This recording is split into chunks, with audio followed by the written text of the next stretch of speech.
மதுராந்தகம் ஏரியில் நடைபெறும் பணியினை மாவட்ட ஆட்சியர் திடீர் ஆய்வு. நடைபெறும் பணியினை விரைந்து முடிக்க உத்தரவு. செங்கல்பட்டு மாவட்டம் மதுராந்தகம் சுற்றியுள்ள பகுதிகளில் நடைபெறும் பணியினை செங்கல்பட்டு மாவட்ட ஆட்சித்தலைவர் அருண்ராஜ் அவர்கள் ஆய்வு மேற்கொண்டார். மதுராந்தகம் படாலம் கூட்டுறவு சர்க்கரை ஆலையில் ஆலையின் உற்பத்தி திறன் மற்றும் ஆலை நிர்வாகிகளிடம் மற்றும் விவசாயிகளிடம் குறைகளை கேட்டறிந்தார். அதுபோல மதுராந்தகம் ஏரி தூர்வார பல ஆண்டுகளாக பொதுமக்கள் வேண்டுகோள் வைத்திருந்த நிலையில் தற்போது அரசு 120 கோடி ரூபாய் ஒதுக்கி அதற்கான பணியை கடந்த 10 மாதங்களுக்கு முன் தொடங்கப்பட்டு பணிகள் நடைபெற்று வருகிறது. இப்பணியினை மாவட்ட ஆட்சித்தலைவர் ஆய்வு மேற்கொண்டார்.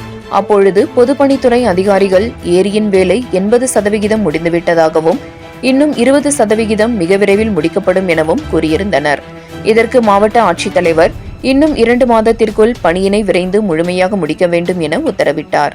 அதுபோல மதுராந்தகம் அரசு பொது மருத்துவமனையில் திடீரென ஆய்வில் ஈடுபட்ட மாவட்ட ஆட்சியர் நோயாளிகளிடம் மருத்துவர்கள் பணியினை குறித்தும் பொதுமக்களுக்கு தேவையானது குறித்தும் கேட்டறிந்தார்.